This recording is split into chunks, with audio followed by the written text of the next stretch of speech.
Buenas noches. Bienvenidos a un nuevo programa de cursos, espacio de entrevistas, charlas, tertulias del Centro de Estudios Superiores Universitarios de la Universidad Mayor de San Simón.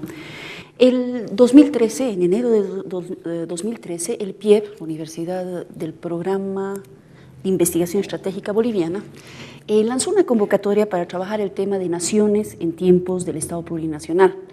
Una de las investigaciones que salió ganadora del concurso y que ahora justo está terminando con los resultados y está presentando los resultados, fue aquella que titulaba Impacto de la globalización en la reconfiguración de identidades locales, es decir, donde se trata de ver el tema de identidades locales, nacionales y lo plurinacional en el marco de este contexto global en el que todos estamos ingresados.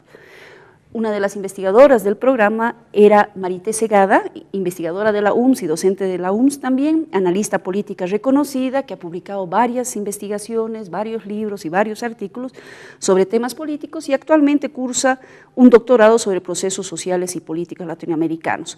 Junto con Gustavo Fernández y Gonzalo Chávez realizaron esa investigación y le hemos invitado para que nos cuente en qué consistió y cuáles han sido los principales resultados sobre este tema fascinante e importante hoy en día para Bolivia. Mil gracias por estar aquí, Marité. Bienvenida. Gracias, Alejandra. Es un gusto estar en tu programa. Siempre trato de seguirlo y me parece que es un aporte interesante a la reflexión en la región. Bueno, la investigación resultó todo un desafío para nosotros porque de entre todos los temas que se convocaron era el único que abordó el tema de la globalización, es decir, cómo Bolivia se inserta en el mundo internacional de una manera temprana en la historia de Bolivia, porque somos un país exportador de materias primas, entonces desde la colonia en realidad estamos vinculados estructuralmente al mundo globalizado, pero evidentemente esta estructuración y esta vinculación ha pasado por distintas etapas, ¿no? Entonces en el estudio se hace un marco general de los cambios que han habido en el mundo en estas últimas 2 décadas fundamentalmente, y luego se hace una reconstrucción histórica de cómo Bolivia se ha vinculado al mundo globalizado y al final del trabajo hemos hecho énfasis más bien en la vinculación actual de Bolivia a la globalización y cómo esta globalización ha impactado en la reconfiguración de identidades nacionales y en el surgimiento de nuevos actores que en este momento están jugando un rol protagónico en la economía y en la sociedad boliviana. Una cosa que a mí me parece bien interesante es el hecho de que en una convocatoria sobre nación en tiempos plurinacional haya una sola investigación que trate el tema de lo global. Tenemos una tendencia en ciencias sociales a mirarnos hacia adentro, cuando, como tú dices, desde la colonia Bolivia ha sido un país absolutamente interrelacionado. Y esa relación yo creo que es uno de los trabajos que está empezando a analizar. Exacto, no sé, hay una tendencia en la ciencia social, como dices tú, a mirar siempre Bolivia desde adentro, como dicen, a mirarnos el ombligo. Y sin embargo, al hacer el trabajo también yo he tenido nuevos descubrimientos de ver cómo no solamente ahora con la globalización el mundo ha impactado hasta la vida privada de los bolivianos, ¿no? Sí. Y a todos de diversas maneras, ¿no? Por ejemplo, con las TICs, con la masificación del consumo, por ejemplo. Exacto. Tú ves cómo hace 20 años un teléfono celular era un artículo de lujo, ahora con la capacidad de importar productos a bajo costo, esta masificación de la importación ha llegado a los sectores más alejados del país, transformando además sus hábitos de consumo. Pero no solamente hemos visto en la investigación cómo esta globalización ha impactado en esos términos, sino también cómo han emergido sectores, o quizás sectores que ya existían en el país de una manera mucho más tibia, digamos, pero cómo han despegado con la globalización y se han vinculado de una manera absolutamente importante con ese mundo, y eso ha significado realmente una reconfiguración de todos sus códigos iniciales. En el trabajo hemos analizado particularmente 2 sectores. El caso de los olleros de Santa Cruz, porque antes quizás es interesante ver esto. Esta dependencia de Bolivia respecto del mundo internacional también ha ido significando cambios en los ejes económicos internos. Primero dependíamos de la exportación de la minería, por tanto el eje económico más importante estaba situado en el occidente del país. Pero a partir de la década de los 50, 60, ese eje se ha ido desplazando hacia el oriente boliviano con los hidrocarburos, el gas y ahora también la agroindustria. Claro, entonces, la idea no es tanto decir, bueno, antes vivíamos del eje de occidente y ahora vivamos solo del eje oriente. La idea sería buscar un país donde se complementen ambos lados y realmente logremos una integración económica y social en el país. Entonces, hemos también visto cómo este cambio de ejes tiene que ver con 2 cuencas, la cuenca del Pacífico, por la cual siempre ha estado vinculado Bolivia al mundo, y digamos, este cambio nos ha abierto un espacio hacia la cuenca del Atlántico, ¿no? Y queda todavía por explotar una tercera cuenca, que es la cuenca amazónica, ahora muy fuertemente vinculada al comercio a través de Pando, pero que tiene grandes, digamos, potenciales, por ejemplo, de biodiversidad, de recursos hídricos, que ya está empezando quizás a verse desde el mundo internacional, sobre todo como un objeto que va a ser explotado seguramente en los próximos años. Entonces, como estos cambios, estos impactos eran muy fuertes a nivel nacional, hemos optado por seleccionar a 2 sectores, uno que justamente represente el sector occidental, nuevo, emergente, no tanto la minería, sino este sector comerciante que ha surgido con la globalización, y en el caso del Oriente, los productores soyeros, que ahora son uno de los sectores que más exporta en Bolivia y que además aglutina a grandes sectores sociales, no solamente ya cruceños, sino también del occidente e incluso inversores internacionales, ¿no? La inversión brasilera en la soya es muy importante. ¿Cuál era el objetivo de elegir estos 2 sectores?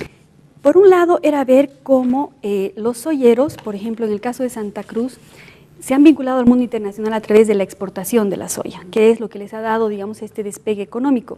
Pero lo que nos interesaba ver en el campo más sociológico era ver cómo este vínculo con la globalización ha modificado sus estructuras sociológicas internas. Entonces tú tienes, por ejemplo, en el caso de Santa Cruz, una configuración sociológica de élites tradicionales, estamentales muy fuerte, que además tenían en su relación con el otro al Colla, ¿no? El Camba y el Colla, una fractura muy fuerte que digamos una relación binaria que ha marcado la historia de la construcción de Santa Cruz, pero como con este impacto de la globalización y digamos el surgimiento de la producción soyera, este sector se ha visto en la necesidad de acoger no solamente a cruceños, sino también a un gran contingente de migrantes collas para potenciar la producción soyera. Entonces, un caso que nos llamaba mucho la atención es cómo, por ejemplo, en este momento, el presidente de la Asociación Nacional de Productores de Oleaginosas de ANAPO es potosino, Demetrio Pérez, ¿no? Y ha sido, digamos, tiene una trayectoria muy interesante porque de niño migró con sus padres a trabajar en la agroindustria y luego se compró un pequeño terreno y ha ido creciendo y ahora es un productor mediano y además ocupa un lugar, digamos, de liderazgo dentro de las organizaciones de agroindustria más importantes de Santa Cruz. Entonces nos preguntábamos qué ha pasado, ¿no? Porque admitir a un Colla dentro de una estructura de poder tan cerrada, algo tenía que haber sucedido. Entonces, y ahí encontramos cómo de alguna manera el mercado, el propio impacto de la globalización ha ido difuminando estas viejas fronteras de la relación yo y el otro, ¿no? Y ha ido generando, digamos, una integración de alguna manera, si se la puede llamar así, quizás pragmática, de admitir a otros sectores para potenciar esta vinculación, digamos, de Bolivia con el mundo internacional. Eso por un lado. Hay trabajos muy interesantes aquí. Hay, por ejemplo, un trabajo de un sociólogo cruceño que habla de la feudernidad en Santa Cruz, cómo conviven los códigos feudales, estamentales, con estos códigos modernos, ¿no? Y cuál se sobrepone. Entonces, no es que hayan desaparecido estas viejas tradiciones cruceñas, pero se han visto obligadas a convivir o a cohabitar con nuevos códigos culturales que le han dado una dimensión mucho más amplia. Pero ¿o se han visto obligados? Bueno, a ver, voy a hacerte una pregunta un poco, tal vez provocadora en pensar Santa Cruz. Santa Cruz ha crecido siempre como una sociedad que recibe migrantes. Es más, las encuestas sobre racismo, por ejemplo, muestran que en Santa Cruz hay mucho menos discriminación, mucho menos racismo que en La Paz o en el Alto. Ahí sí se nota mucho ese tema del racismo. Si la sociedad cruceña ha sido una sociedad que ha crecido también recibiendo muy fuertemente y muy cálidamente a diferentes tipos de migrantes, cochabambinos que se han ido, incluso han tenido alcaldes que han sido de Quillacollo, nos acordamos de Roberto y bueno, de Roberto Fernández. Entonces, más bien es una sociedad que ha ido recibiendo constantemente migrantes. Entonces, una de las preguntas que me surgía cuando tú hablabas de este señor que ahora tiene un rol fundamental dentro de esta élite agroindustrial, es cómo se autopercibe él y cómo lo perciben restos, porque ustedes trabajan identidades y reconfiguración de identidades. Entonces tal vez sería bueno ver cómo ustedes han trabajado el tema de identidad, cómo ustedes han definido el tema de identidad, desde qué perspectiva. Hemos partido de un concepto que creo que ya está bien generalizado, teóricamente, de ver la identidad como una categoría dinámica que está Exacto. en permanente construcción, es decir, no hay identidades esencialistas que se dan de una vez y para siempre, sino que más bien estas se van reconfigurando primero a partir de la vinculación con el otro, segundo con el contexto en el que están, y aquí entra bien fuerte el tema de la modernización, y tercero, cuando recoges todos estos elementos simbólicos que vienen de tu memoria histórica, de cómo se ha ido construyendo, digamos, esa identidad y cómo va resignificándose con el tiempo. Entonces, este impacto económico ha permitido o ha impactado muy fuerte y ha cambiado estos viejos códigos identitarios, abriéndose, digamos, de una manera mucho más virtuosa y yo creo que positiva para el país a estos nuevos sectores. Es cierto lo que tú dices, la migración a Santa Cruz comenzó en la década de los 60, incluso varios productores olleros que hemos entrevistado habían migrado ya en esa época, ¿no? Y han logrado insertarse de alguna manera en la sociedad cruceña, pero se mantienen ciertas élites con bastante resistencia todavía a admitirlos, sobre todo en espacios sociales, ¿no? Están muy propensos a la apertura en el espacio económico, pero todavía muy resistentes en ciertos espacios sociales, como son, por ejemplo, el mundo de las fraternidades, el mundo de las logias en su caso, donde todavía hay digamos, una fuerte identidad cruceñista, esta idea del mito cruceño, ¿no? Que se mantiene presente, que también es una construcción elitista y que tendería a difuminarse. Lo que hemos encontrado entre los investigadores cruceños es que hay dos tendencias. Por una parte, unos que dicen, no, pero si Bolivia está en Santa Cruz, este es un proceso de consolidación de integración nacional, que es muy interesante porque este inacabado proceso de construcción de nación que hemos vivido en Bolivia, de alguna manera quizás está culminando su proceso de consolidación en estas épocas, en estas dos últimas décadas. Lo que no hizo la Revolución del 52 está sucediendo ahora, y no necesariamente por una impronta del Estado, sino por cómo la sociedad se ha ido entretejiendo a través de estos impactos y está generando obviamente una respuesta y a ratos un protagonismo estatal. Llama mucho la atención, por ejemplo, la presencia de Evo Morales en las fiestas del 24 de septiembre del 2013, ¿no? Es la primera vez que él ha ido a inaugurar la feria y que ha sido invitado a un almuerzo empresarial, y en este momento están haciendo negocios muy fuertes entre el gobierno y esta agroindustria que en los primeros años del gobierno de Evo Morales era tildada de oligárquica y antinacional, ¿no? Entonces ha cambiado mucho el escenario. Entonces esta es una corriente. Es que se han tejido también nuevas alianzas. Correcto. Y eso se supone también una especie de reconfiguración identitaria. Hay una cosa que tú has dicho que me parece muy interesante, es decir, ahora se está construyendo una nación en un momento de lo plurinacional, y me gustaría un poquito que toquen el tema también, que toques el tema. Se logra construir la idea de nación en un lugar donde generalmente vemos como más polarizado entre Cambas y Collas. Tenemos ese imaginario de que pucha, ahí realmente es terrible la cosa, cuando tú nos estás diciendo ahí se acepta, se negocia, tal vez más desde lo económico, pero lo económico es lo que manda. Entonces, ¿cómo ustedes han visto la construcción de lo plurinacional en Santa Cruz en su relación con lo global? Mira, hay un hecho bien curioso que además se repite en el caso de La Paz, porque solo para pincelártelo, no entrar a profundidad, no vamos a tener el tiempo probablemente, pero en el caso de La Paz, así como en Santa Cruz tenías esta relación, estos códigos binarios entre lo tradicional estamental y lo moderno, sí. En La Paz este código es entre lo étnico, porque los migrantes paceños que han incursionado en el mundo del comercio son aymaras en su mayoría, ¿no? Entonces tienes este código binario entre las tradiciones, digamos, llamarlas así, étnicas, el mundo étnico, vinculado de una manera absolutamente digamos, fluida con la globalización. Comerciantes que viajan 2 veces al año a la China a traer productos, que tienen sus contactos, que han generado todo un mundo de relación entre lo moderno y el mundo de las comunidades étnicas. Entonces, en los dos casos, de distintas maneras y con distintos paradigmas, digamos, se ha producido esta dilución de alguna manera de estas fronteras, y en los dos casos hay un proceso de visión más nacional.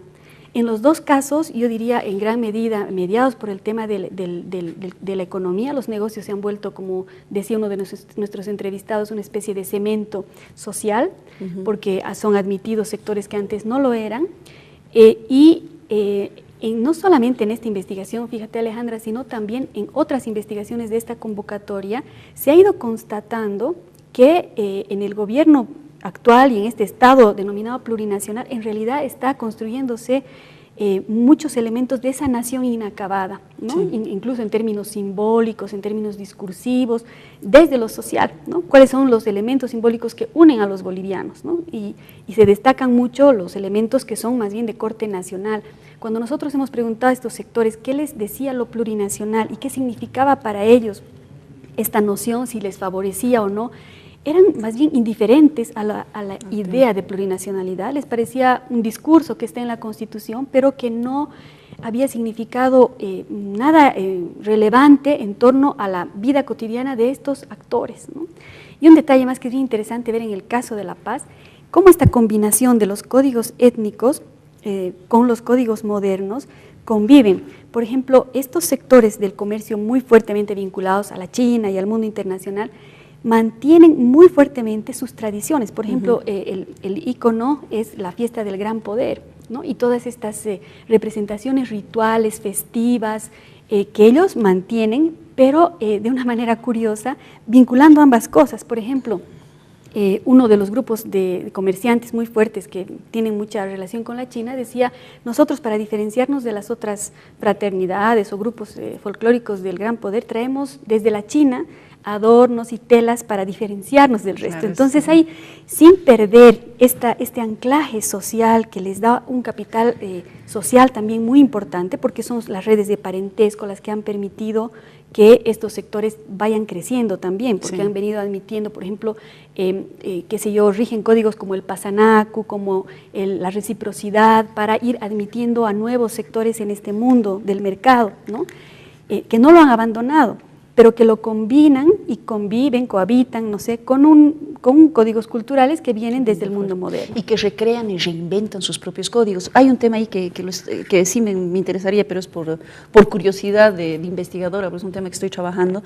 Tú dices, son migrantes que mantienen sus códigos y recrean y reinventan sus códigos en contacto con la globalización. ¿Cuál es el lazo entre comunidades de origen, gente que vive en La Paz, en el Alto, y estos migrantes que se están yendo? Porque debe haber muchos de los hijos que se van, por ejemplo, a estudiar afuera, sí, para complementar, es decir, hay una especie de red más amplia que se está tejiendo en torno de esto. Mira, hay algo bien interesante y tal vez pesimista, una visión pesimista respecto a un futuro a mediano plazo. Cuando hemos visto, hemos hecho una reconstrucción de las generaciones distintas de comerciantes, hemos percibido que, por ejemplo, las antiguas generaciones están mucho más vinculadas a sus comunidades de origen, incluso en términos de manejo del idioma, ¿no? La actual generación mantiene todavía esta relación, este vínculo. Muchos de ellos ya no hablan aymara ni quechua, o sea, son ya español hablantes. Pero cuando tú les preguntas, ¿y qué esperas para el futuro de tus hijos?, ellos tienen una proyección de sus hijos hacia el mundo exterior, ¿no? Primero que estudien en una buena universidad, probablemente nacional, pero luego que salgan fuera del país a estudiar y que se hagan cargo de estos negocios, potenciándolos aún más, ¿no? Entonces, esto, si uno mira en perspectiva de largo plazo, puede ir realmente desestructurando sistemáticamente estas viejas maneras de cohabitar y terminar, digamos, absorbidos probablemente por este mundo más global, ¿no? Ahora, yo no sé si es negativo o positivo, pero lo que tú nos estás diciendo aquí es que hay una también reconfiguración de identidades que nos hacen pensar, por ejemplo, en esa pelea que ha habido esa pelea de pugna simbólica que ha habido durante el censo de si metemos o no metemos lo étnico. Yo me pongo a pensar, estos jóvenes se pueden autodefinir todavía como aymaras, pero están con una visión hacia afuera absolutamente distinta. ¿Ustedes han pensado durante la investigación cómo eso está impactando, cómo estos lazos, tanto en Santa Cruz como en La Paz, están impactando en nuestro imaginario en torno al mestizaje, en torno a lo étnico, en torno a esa categoría que ha sido creada e impuesta por la Constitución Política del Estado del indígena originario campesino? ¿Hay algunas consecuencias? Lo que hemos visto en este sector, probablemente por el tipo de actividad económica que tienen, es que estas categorías, no hay una identificación, digamos, de pertenencia total con estas categorías. Es muy fuerte la presencia, digamos, originaria, ¿no? O sea, digamos que mis padres vinieron, aquí está, por ejemplo, está organizada, por ejemplo, la Oyusto, es esta zona del Eloy Salmón, está organizada en cierto modo por familias, ¿no? La familia Luna, la familia Colquen, están organizadas y tienen sus redes, ¿no? Pero ahora se ha convertido eso en una especie de puente o de trampolín hacia un salto, hacia un mundo que es bastante desconocido para ellos, ¿no?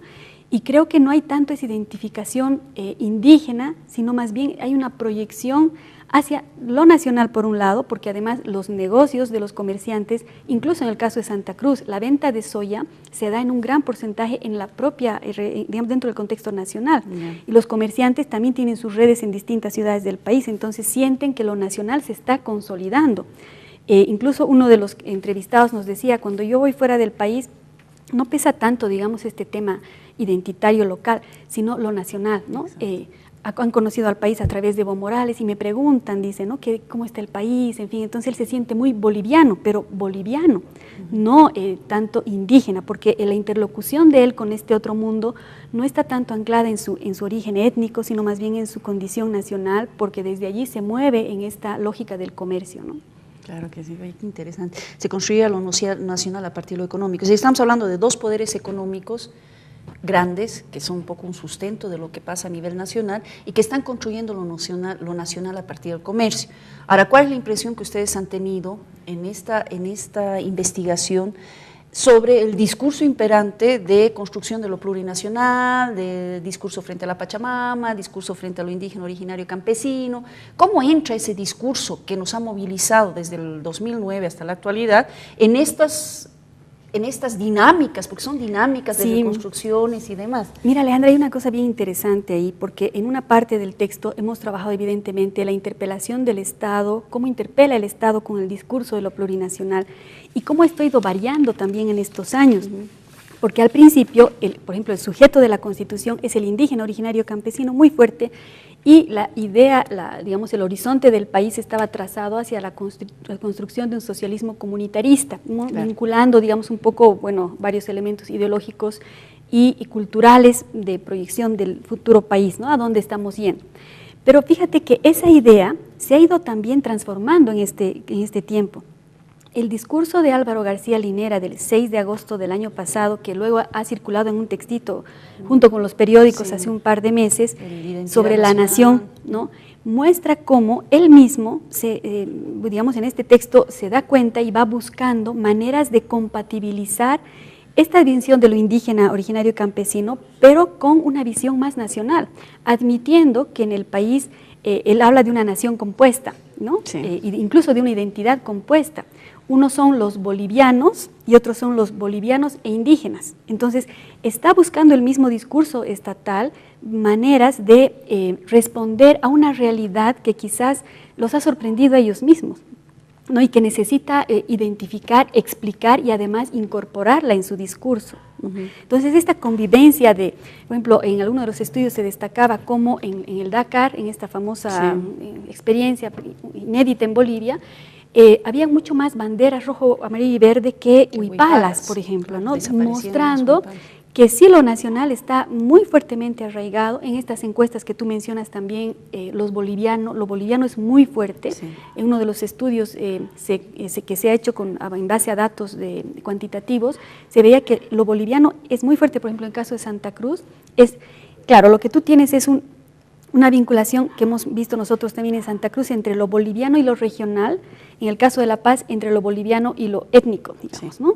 Pero son categorías que ahora están conviviendo, yo diría de una manera positiva en términos de integración, de aceptación del otro, pero también un poco crítica en términos de preservación de culturas y valores ancestrales que podrían irse diluyendo más aún con este impacto totalmente inesperado, porque el surgimiento de la China, de los BRICS y que la globalización entre casi como una tempestad en nuestros países ha sido algo que no se esperaba. Por ejemplo, nuestros países siempre han tendido a ver el desarrollo a través de la industrialización, y lo que tenemos en las últimas décadas, sobre todo en la última década, es un proceso en toda América Latina de reprimarización de las economías. Entonces quiere decir que otra vez estamos respondiendo a las improntas de este mundo globalizado. O sea, ¿cuánta capacidad de decisión tenemos nosotros de ponerle un sello, una identidad a nuestra manera de vincularnos? Muy pocas, ¿no? En el fondo somos parte de una maquinaria mucho más grande, que es esta remoción del capitalismo globalizado, a la cual nos insertamos y que nos tenemos que someter o ver maneras, digamos, creativas de reinventarnos dentro de esa nueva realidad que es un hecho, ¿no? Ahora, esto de reinventarnos, todo lo que es negociación de identidades, siempre pasa por intereses políticos, ¿no? Ahora, cuando yo veía lo que tú nos dices, es la economía está cambiando, estos procesos y dinámicas económicas también está cambiando las formas de ver lo plurinacional y lo étnico, y eso incluso se ve en el discurso del INER. Pero ahí hay un tema que me gustaría ver cómo lo han trabajado, ¿no? Es decir, una cosa es lo étnico y lo boliviano en el Alto vinculado a una etnicidad aymara. Otra cosa es lo que puede suceder en el lado oriental, en las tierras bajas, donde hay grupos indígenas que son en realidad los que han ido peleando desde 1990 con sus distintas marchas, el tema justamente de lo plurinacional y el tema de la territorialidad, etcétera, que hoy en día entra en crisis. ¿Por qué? Porque ya no conviene a una estrategia política, ¿no? Entonces, ¿cómo ustedes han visto esta?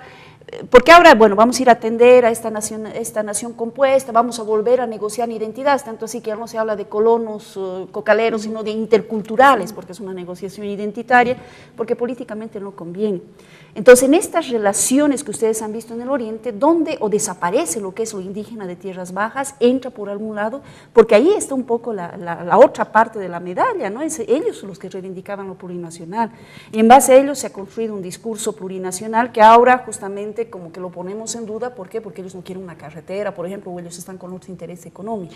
Sí, al parecer el tema indígena en estos años, lejos de la expectativa que se tenía al empezar el primer gobierno de Evo Morales, más bien ha tendido a irse invisibilizando, ¿no? O sea, no es que el sujeto indígena haya ido acaparando y ocupando espacios de poder, sino todo lo contrario. Está siendo de alguna manera marginado de un proceso que es más fuerte que esta propia retórica discursiva y que está marcado por las propias necesidades de este gobierno de mantener un modelo económico que le permita la reproducción del poder.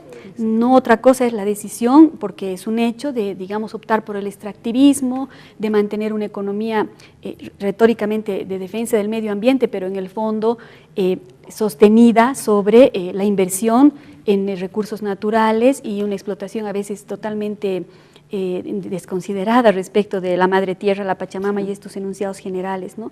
Porque obviamente, como tú decías hace rato, la economía es la base de una sociedad y este gobierno también necesita consolidar esas bases. Por eso es tan sorprendente este giro ideológico que ha habido, entre comillas, ideológico. Creo que hay mucho de pragmatismo en ello, en este acercamiento entre Santa Cruz y el actual gobierno, ¿no? Sí. Han tendido puentes que benefician a ambos. Por un lado, la industria cruceña, que es exportadora, básicamente le interesa un vínculo con el gobierno, que realmente ha hecho una apuesta interesante, porque el gobierno les ha otorgado una serie de créditos y de facilidades. Claro.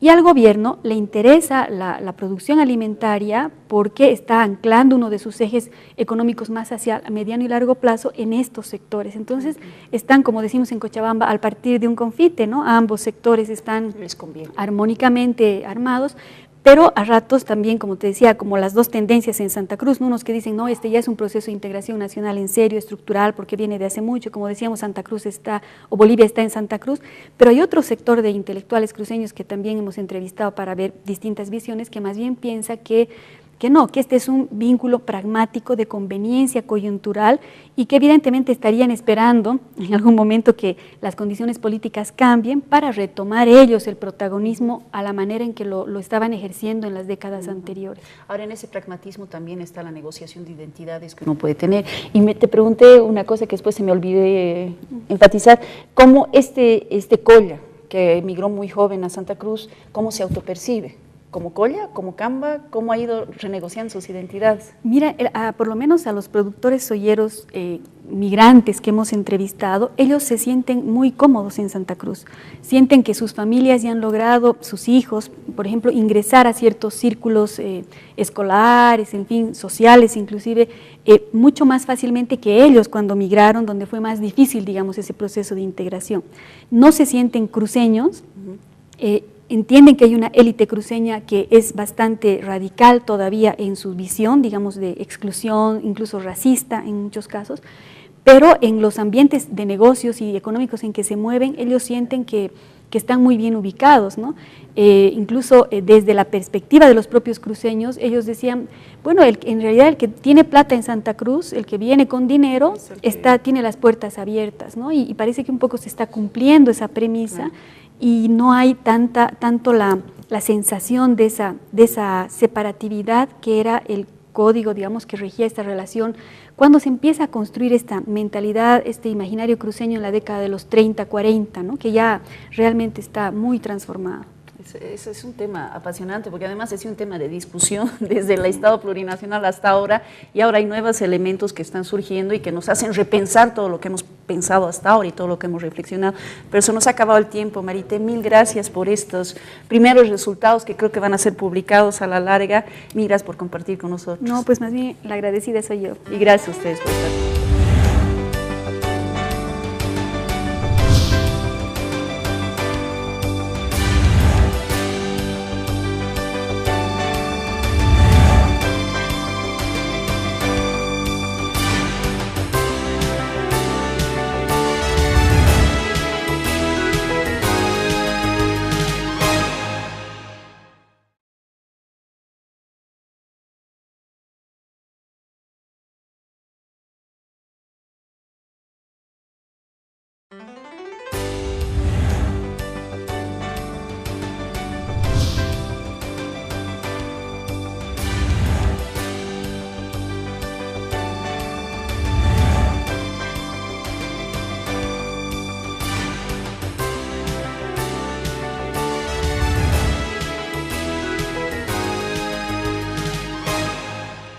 Buenas noches.